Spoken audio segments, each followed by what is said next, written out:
Today's reading for the day is Friedrich Schiller's On the Aesthetic Education of Man, a series of letters. Letter 1. The epigraph for the whole thing is Si c'est la raison qui fait l'homme, c'est le sentiment qui le conduit.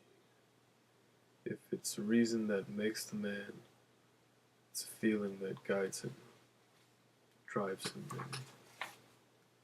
First letter. So you are willing to allow me to lay before you, in a series of letters, the results of my inquiries into beauty and art.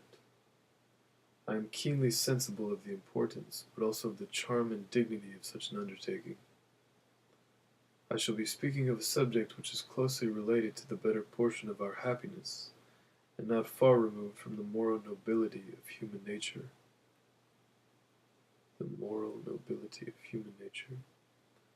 I shall be pleading the cause of beauty before a heart that perceives and exercises her whole power, and, in an enquiry where one is compelled to appeal as often to feelings as to principles, will take upon itself the heaviest part of my labor. What I would have begged as a favor you generously lay upon me as a duty, and impute to me the appearance of a service where I am simply yielding to my inclination. The freedom of procedure which you prescribe is no constraint, but rather a necessity for me. Being little practiced in the employment of formal terminology, I shall scarcely run the risk of offending against good taste by any misuse of it. My ideas, drawn rather from the uniform familiarity with my own self than from a rich experience of the world, or acquired through reading, will not deny their origin. They will sooner incur any reproach than that of sectarianism, and sooner collapse from their own feebleness than maintain themselves by means of authority and borrowed strength. I will, to be sure, not conceal from you the fact that it is Kantian principles upon which the propositions that follow will for the most part be based. But you must attribute it to my incapacity, not to those principles, if in the course of these inquiries you should be reminded of any particular school of philosophy.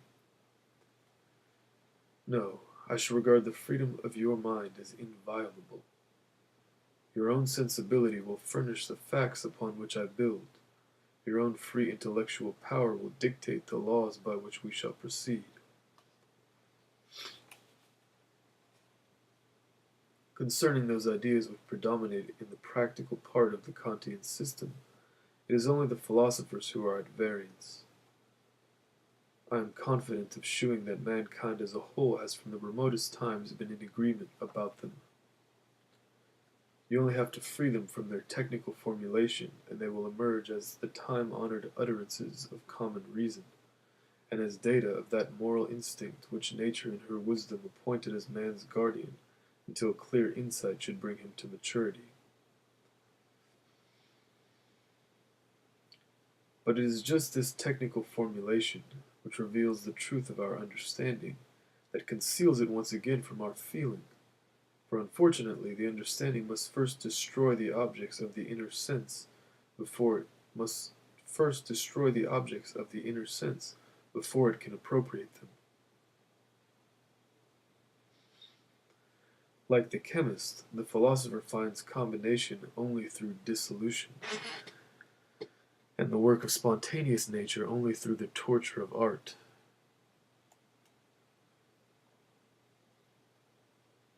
In order to seize the fleeting appearance, he must bind it in the fetters of rule, dissect its fair body into abstract notions, and preserve its living spirit in a sorry skeleton of words. Is it any wonder if natural feeling does not recognize itself in such a likeness, and if truth appears in the analyst's report as paradox? I too must therefore crave some measure of forbearance if the following inquiries should remove their object from the sphere of sense and attempt to approximate it to the understanding. What is true of moral experience must be true, in a still higher degree, of the manifestation of beauty.